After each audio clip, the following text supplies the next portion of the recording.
Hello साथियों, मैं आपका स्वागत करता हूं आप सभी का आपका अपना परिवार वाईफाई गोटेक में।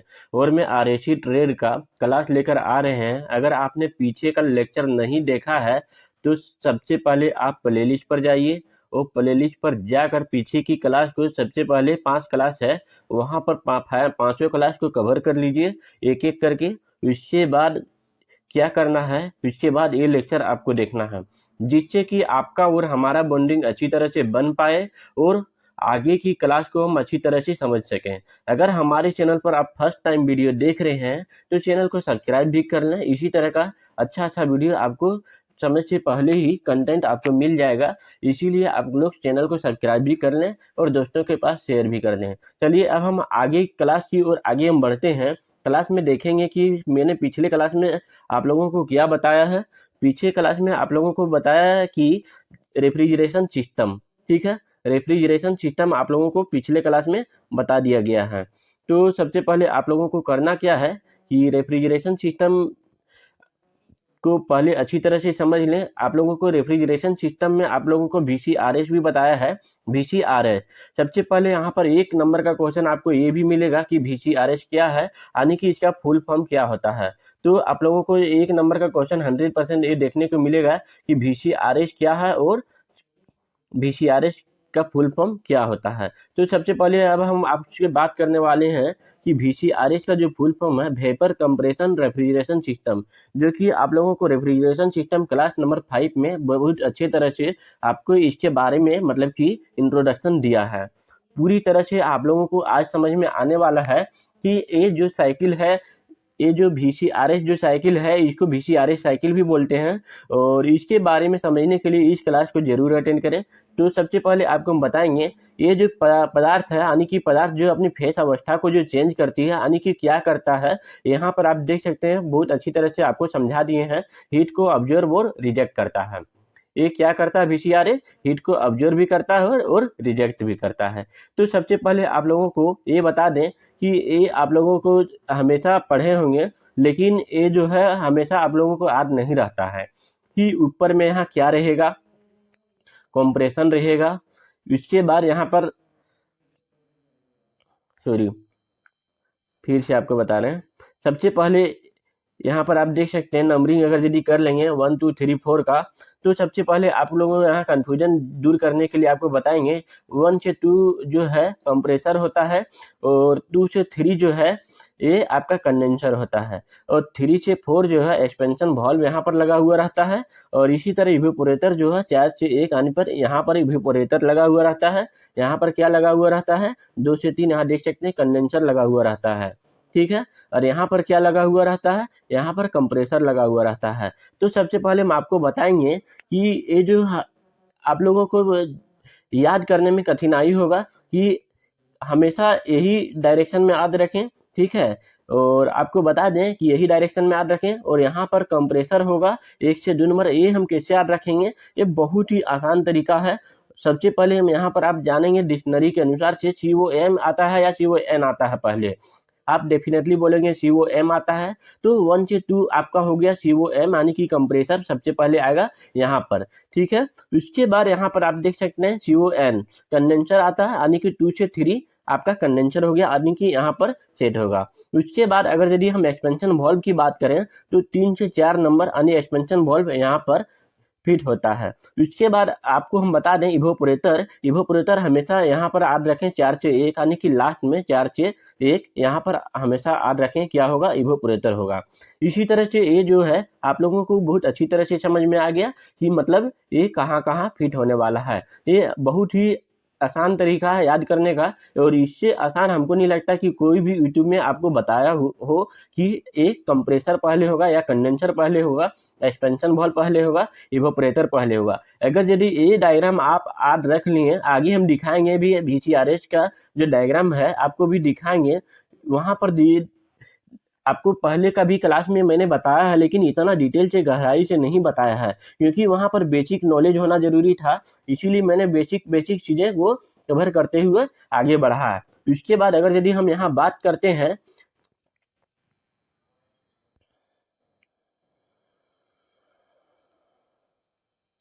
सबसे पहले हम बात करते हैं तो आप लोगों को ये ध्यान में रखना है 1 से 2 कंप्रेसर, 2 से 3 कंडेंसर, 3 से 4 एक्सपेंशन वाल्व और 4 से 5 इवेपोरेटर। ये आप लोगों अगर यदि आसानी से याद कर लिए तो आपको हम गारंटी बताएंगे कि इसमें टेम्परेचर बढ़ेगा, कि इसमें कंप्रेसर मतलब कि टेम्परेचर बढ़ेगा, या फिर मतलब कि ये जो दाब है घटेगा, ये जो है प्रेशर घटेगा बढ़ेगा। ये आसानी पूर्वक से डायग्राम के माध्यम से आप लोगों को समझने में बहुत ही आसानी होगा। तो चलिए अब हम आगे देखते हैं।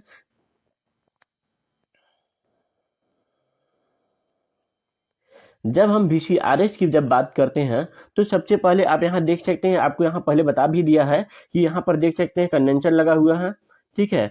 यहाँ पर आप देख सकते हैं सबसे पहले यहाँ पर देख सकते हैं कंडेंसर यहाँ पर लगा हुआ है, ठीक है। इवेपोरेटर यहाँ पर लगा हुआ है। उसके बाद यहाँ पर आप देख सकते हैं कंप्रेसर यहाँ पर लगा हुआ है, और इसी प्रकार आप यहाँ देख सकते हैं ये हो गया एक्सपेंशन वाल्व यहाँ पर लगा हुआ है। तो यहाँ पर आप देख सकते हैं पहले कंप्रेसर है, उसके बाद कंडेंसर है, उसके बाद एक्सपेंशन वाल्व है यहाँ, उसके बाद इवेपोरेटर है, ठीक है। तो यहाँ पर एकदम साइकिल से इस तरह करके गया है। तो हमेशा याद रखें RAC आप लोग जब भी पढ़ेंगे तो एंटी क्लॉकवाइज के डायरेक्शन में आप लोगों को घुमाना है, ठीक है। इसका डायरेक्शन क्या होगा, एंटी क्लॉकवाइज होगा। तो यहाँ पर आप देख सकते हैं कंप्रेसर, यहाँ पर देख सकते हैं इवेपोरेटर, यहाँ पर आप देख सकते हैं कंडेंसर और एक्सपेंशन वाल्व यहाँ पर है। तो आप लोगों को यहाँ पर इतना तो डाउट क्लियर हो गया। और VCRS की जब हम बात करते हैं तो सबसे पहले द्रव रेफ्रिजरेंट इवेपोरेटर में प्रवेश कराया जाता है। द्रव को क्या करता है, रेफ्रिजरेंट जो है इवेपोरेटर में प्रवेश कराया जाता है, यानी यहाँ पर प्रवेश कराया जाता है। उसके बाद इवेपोरेटर में रेफ्रिजरेंट गैस से परिवर्तित होना शुरू हो जाएगा। इवेपोरेटर में जो है रेफ्रिजरेंट से गैस जो है यहाँ हीट निकलना स्टार्ट हो जाएगा। उसके बाद आपको क्या करना है कि हीट जेन ऑब्जर्व यहाँ पर करने लगेगा। जब हम आगे की ओर जब हम बात करते हैं तो आप लोगों को बताया ही अभी आप लोगों को कि यहाँ पर 1 2 3 4 आसानी से आप बता देंगे। यहाँ पर कंप्रेसर, यहाँ पर कंडेंसर, यहाँ पर इवेपोरेटर, यहाँ पर एक्सपेंशन वाल्व, ठीक है। तो सबसे पहले आप लोगों को क्या करना है, यहाँ देख लीजिए। इसके बाद क्या करना, इवेपोरेटर से जब वेपर रेफ्रिजरेंट कंप्रेसर में पहुंचेगा, इसके बाद जिससे ताप और दाब में बढ़ोतरी भी की जाएगी। उसके बाद क्या है, कंडेंसर में रेफ्रिजरेंट को हीट को बाहर वायुमंडल में निकाला जाता है, ठीक है। उसके बाद यहाँ पर आप देख सकते हैं कंडेंसर के बाद एक्सपेंशन वाल्व में प्रवेश कराते हैं। इसे रोककर फ्लो रेट भी निर्धारित होता है। यहीं से आपको क्या निर्धारित होता है, फ्लो रेट निर्धारित होता है। उसके बाद पुनः इवेपोरेटर में प्रवेश कर जाता है। इसी प्रकार से ये जो साइकिल है हमेशा मतलब कि चलते रहता है। तो इसके बाद हम जब बात करते हैं कि इसका जो साइकिल है हमेशा चलते रहता है। और आगे की जब हम बात करेंगे तो आप लोग यहाँ पर देखेंगे कि ये जो डायग्राम आपको हमने दिया है ये क्या है। आप लोगों को समझ में तो नहीं आता होगा कि ये डायग्राम क्या है। इससे ये डायग्राम बहुत ही आसानी से डायग्राम है, और आपको हम बताएंगे तो ये डायग्राम आप लोगों को बहुत आसानी से समझ में आ जाएगा, ठीक है। चलिए अब हम इस डायग्राम के माध्यम से जानना चाहेंगे। अगर यदि आप लोगों को क्वेश्चन यहाँ से बहुत ज़्यादा क्वेश्चन पूछे जाते हैं कि इवेपोरेटर किसके किसके बीच में लगा होता है, तो आप लोगों को क्या बोलना है, एक्सपेंशन और सेक्शन लाइन के बीच में इवेपोरेटर लगा हुआ रहता है। अगर यदि आपको पूछ दे कि सेक्शन लाइन किसके किसके बीच में लगा हुआ रहता है, तो आपको क्या जवाब देना है, इवेपोरेटर और कंप्रेसर के बीच में सेक्शन लाइन लगा हुआ रहता है। इसी प्रकार आपको अगर यदि पूछ दे कि डिस्चार्ज लाइन किसके बीच में लगा हुआ रहता है, तो आपको जवाब क्या देना है, कंडेंसर और कंप्रेसर के बीच में डिस्चार्ज लाइन लगा हुआ रहता है। इसी प्रकार आपको पूछ दे कि रिसीवर किसके बीच में लगा हुआ रहता है, तो आपको जवाब देना है एक्सपेंशन वाल्व और कंडेंसर के बीच में आपका रिसीवर लगा हुआ रहता है। यहाँ पर यही जानकारी है जो कि ये हमेशा 2 से 3 क्वेश्चन यहीं से आपको देखने को मिल जाएगा, जो कि ये साइकिल जो है हमेशा ये दिमाग में बैठा लें कि जो है हमेशा एंटी क्लॉकवाइज के डायरेक्शन में ही जाते हैं, ठीक है। और आपको बता दें इसी प्रकार ये साइकिल हमेशा पूछे जाएंगे। ये पूछ देंगे कभी कि कंडेंसर किसके बीच में लगा हुआ रहता है, तो आपको जवाब देना रिसीवर और डिस्चार्ज लाइन के बीच में जवाब मिलना चाहिए। ऐसा नहीं कि वहाँ ऑप्शन में आपको एक्सपेंशन और कंप्रेसर भी मिलेगा। आप लोग साइकिल में हमेशा 4 चीज ही याद रखेंगे तो ये दिक्कत हो जाएगी। इसीलिए इसके बीच में यहाँ पर कितना डायरेक्शन है आप देख सकते हैं, यही यहाँ पर ऑप्शन मिले तो ही आप लोगों को टिक करना है। रिसीवर अगर यदि पूछ दे तो आपको क्या बोलना है, कम एक्सपेंशन वाल्व और कंडेंसर के बीच में लगा हुआ रहेगा। ठीक है, अगर यदि ये ऑप्शन में ना दे तो इवोपोरेटर और डिस्चार्ज लाइन हम बोल सकते हैं कि रिसीवर इसके बीच में लगा हुआ रहता है। ठीक है, यहाँ तक आप लोगों को बहुत अच्छी तरह से समझ में आ गया। चलिए अब हम आगे देखते हैं।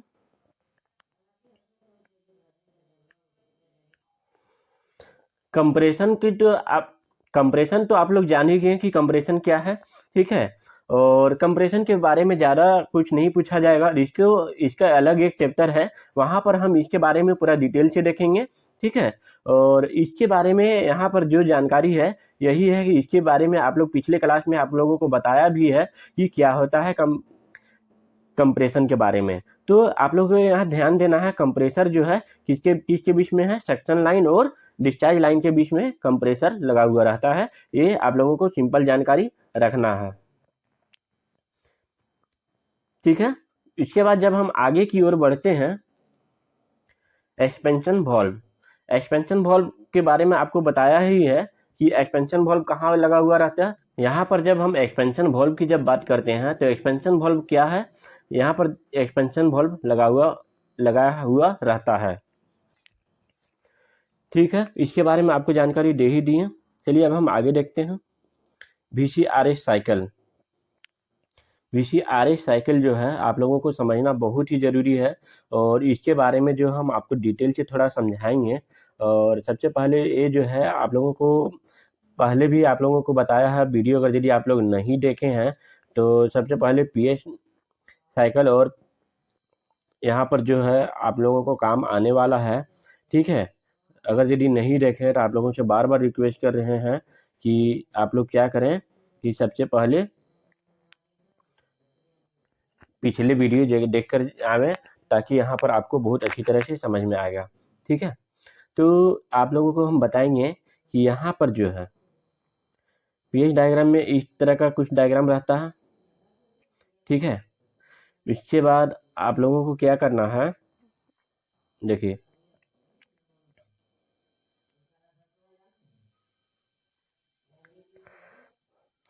ये थोड़ा फिगर रेंडमली बना रहे हैं तो थोड़ा सा दिक्कत तो होगा ही, तो आप लोगों को समझाने के लिए कोई भी कमी नहीं कर रहे हैं।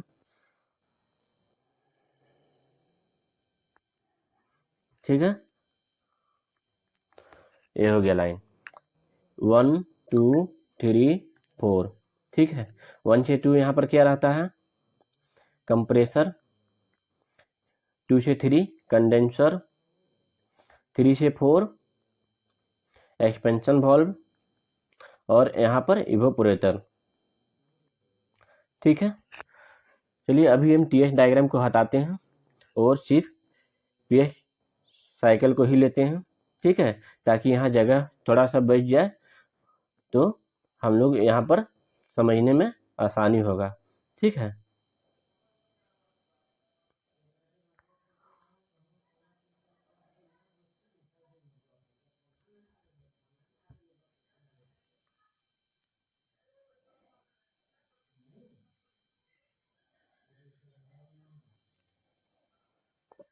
चलिए ठीक है, 1 2 3 4। इसके बाद आप लोगों को पहले वीडियो में आपको पता ही है कि इस लाइन को क्या बोलते हैं, SS। ठीक है, इस लाइन को क्या बोलते हैं, SVL। और यहाँ पर हम पूरा नहीं बताने वाले हैं क्योंकि अगर यदि आपने पिछले वीडियो नहीं देखा है तो आप लोग क्या करें, पिछले वीडियो को देखकर जरूर आएँ। इस पॉइंट को क्या बोलते हैं, क्रिटिकल पॉइंट। ठीक है, इधर वाले को सब हीट रीजन यानी कि गर्मी वाला रीजन है, गर्म वाला स्थान है। ठीक है, इधर ठंडा वाला स्थान है, ये आप लोगों को पहले बता दिया गया है और आपको बताएंगे इस वीडियो के माध्यम से कि क्या क्या मतलब कि आप लोगों को कवर करना है और देख सकते हैं।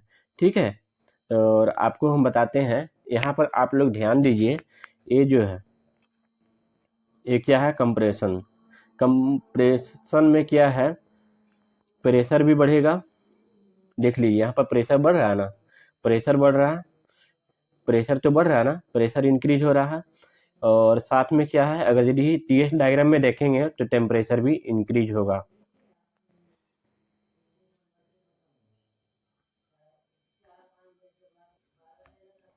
टेम्परेचर भी इंक्रीज होगा। इसी तरह कंडेंसर की जब हम बात करते हैं, कंडेंसर में क्या होता है, यहाँ देख सकते हैं इंथैल्पी घटेगा, इंथैल्पी घटेगा। कंडेंसर में क्या होगा, कंडेंसर में क्या होगा, इंथैल्पी घटेगा। ठीक है। और जब हम इसमें बात करते हैं, ये क्या हो गया, ये भी एक्सपेंशन वॉल्व। एक्सपेंशन वॉल्व की जब हम बात करते हैं तो एक्सपेंशन वॉल्व क्या होगा, प्रेशर घटेगा। ठीक है। और जब हम इवोपरेटर की जब बात करते हैं तो इवोपरेटर में क्या होगा, इंथैल्पी बढ़ेगा। इवोपरेटर में क्या होगा, इंथैल्पी बढ़ेगा। ठीक है, यहाँ तक आप लोगों को क्लियर है।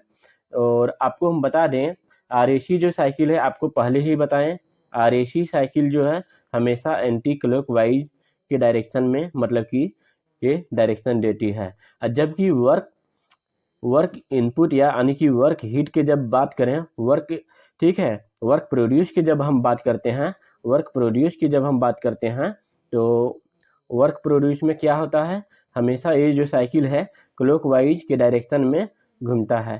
ठीक है, क्लॉकवाइज के डायरेक्शन में होता है। कौन सा वर्क प्रोड्यूशन साइकिल जो है वो क्या देता है, क्लॉकवाइज। जबकि आरएसी क्या देता है, आरएसी एंटी क्लॉकवाइज डायरेक्शन देता है। यहाँ तक आप लोगों को बहुत अच्छी तरह से समझ में आ गया। चलिए अब हम आगे देखते हैं।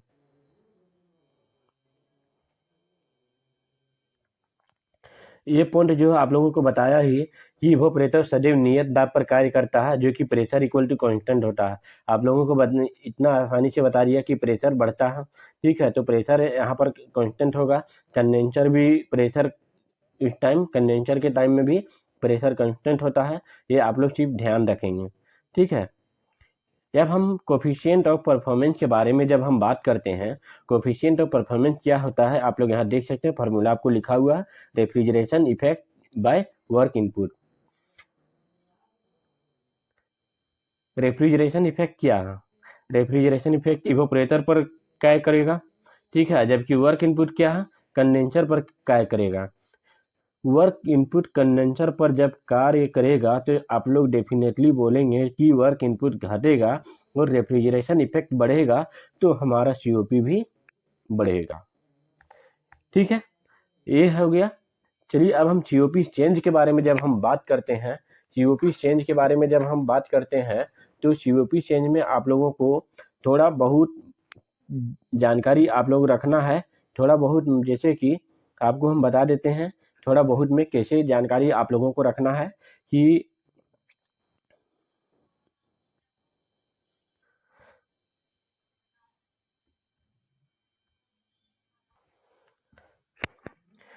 सीओपी चेंज के बारे में जब हम बात करेंगे तो आप लोगों को 3-4 पॉइंट आप लोगों को ध्यान में रखना है। ठीक है, तो चलिए अब हम सीओपी चेंज के बारे में बात करते हैं।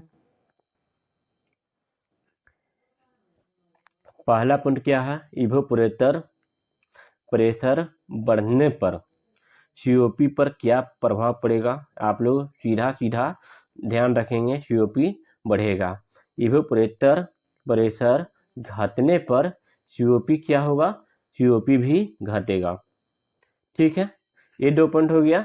इसके बाद कंडेंसर, कंडेंसर प्रेशर बढ़ने पर क्या होगा, सीओपी घटेगा, सीओपी घटेगा। ठीक है, और यदि कंडेंसर प्रेशर बढ़ने पर सीओपी क्या बोले, घटेगा। ठीक है, और यदि कंडेंसर प्रेशर घटने पर सीओपी क्या होगा, सीओपी बढ़ेगा। ठीक है, और 2 पॉइंट आप लोग और याद रखेंगे, सुपर हीटिंग, सुपर हीटिंग के केस में सीओपी बढ़ भी सकता है और घट भी सकता है, सीओपी बढ़ भी सकता है और घट भी सकता है। इसी तरह सुपर कूलिंग के जब हम बात करेंगे, सुपर कूलिंग में हमेशा आप लोग ध्यान रखेंगे, सुपर कूलिंग में सीओपी क्या होगा, हमेशा आप लोगों का सीओपी बढ़ेगा। ठीक है, यहाँ तक आप लोगों को जानकारी आप लोगों को डेफिनेटली अच्छा लगा होगा और आप लोग कमेंट करके बताएंगे कि आज का क्लास आप लोगों को कैसा लगा। और नीचे दिए गए कमेंट बॉक्स में कमेंट जरूर करेंगे कि आप लोगों को क्लास के रिलेटेड कोई भी प्रॉब्लम, कोई भी आप लोग प्रॉब्लम लेकर आते हैं तो नीचे कमेंट बॉक्स में कमेंट जरूर करें। और आपको बता दें ये इसका पीडीएफ अगर यदि आप लोगों को डाउनलोड करना है तो आप लोग क्या करें, @wifi.gov करके सर्च करें, आ जाएगा। अगर यदि नहीं आ रहा तो नीचे डिस्क्रिप्शन बॉक्स में आपको लिंक दिया हुआ रहेगा। सबसे पहले आप वहां से लिंक कॉपी करके और टेलीग्राम में जुड़ सकते हैं। ठीक है, वहां पर आपको सारा पीडीएफ प्रोवाइड कर दिया जाएगा। थोड़ा सा 1 क्लास से लेकर 5 क्लास तक आपका जो पीडीएफ के फॉर्मेट जो है प्रिंट आउट के रूप में आप लोग निकाल कर जरूर पढ़िएगा, क्योंकि वहां पर बेसिक है और आप लोगों को अभी तक प्रोवाइड शायद नहीं हुआ है। टीम से बोल लेंगे और प्रोवाइड वहां पर हो जाएगा। ठीक है, तो चलिए अब हम मिलते हैं नेक्स्ट क्लास में। नेक्स्ट क्लास क्या रहने वाला है, VARS। ठीक है, नेक्स्ट क्लास क्या रहने वाला है, VARS। तो इससे पहले आप लोग अगर यदि क्लास नहीं देखे हैं तो क्या करें कि सबसे पहले प्ले लिस्ट पर जाएं और सारा का सारा क्लास आप लोग देख लें। और क्लास देखने के बाद ही हमारे नेक्स्ट क्लास पर आप लोग ज्वाइन होंगे, ताकि कनेक्शन बना रहे समझने के लिए। तो ही आप लोगों को हमारा और आपका कनेक्शन जो है बॉन्डिंग बना रहेगा। चलिए मिलते हैं, तब तक के लिए अगर यदि आपको कोई भी प्रकार का इश्यू आ रहा है तो आप लोग क्या करें कि नीचे दिए गए कमेंट बॉक्स में कमेंट जरूर करें। और चलिए मिलते हैं नेक्स्ट वीडियो में। अगर यदि वीडियो आप लोगों को पसंद आया तो दोस्तों के पास शेयर जरूर करें।